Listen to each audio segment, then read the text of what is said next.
Le journal Le Monde, dans son édition du dimanche 9 et du lundi 10 juillet 2023, tire le portrait de Bertrand Chameroy.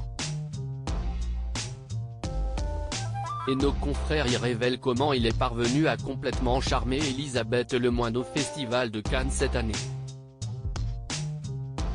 Comme toujours vers le mois de mai, célébrités et journalistes étaient de passage en grande pompe sur la Croisette à l'occasion du Festival de Cannes. Cette année, une bonne partie des équipes de France Télévisions, diffuseur de la montée des marches et des cérémonies de l'événement depuis 2022 après la fin du contrat de Canal+, avait fait le déplacement. Et pour la première fois, c'est à vous, quotidienne de France 5 menée par Anne-Elisabeth Lemoine. Et pour l'occasion, un de ses chroniqueurs avait vu les choses en grand, comme le rappellent nos confrères du Monde dans son édition du 9 et 10 juillet 2023, Bertrand Chameroy, à la tête de la pastille ABC diffusée en fin d'émission.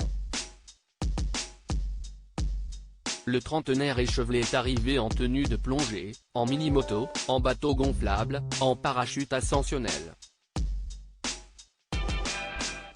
Peut-on lire.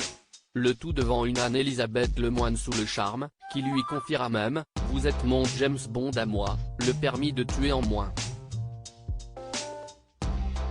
Et le trublion de 34 ans, ancien acolyte de Cyril Hanouna dans Touche pas mon poste. Sur C8, l'assure, je n'ai jamais été aussi heureux. La preuve de son épanouissement professionnel, la taille de ses boucles.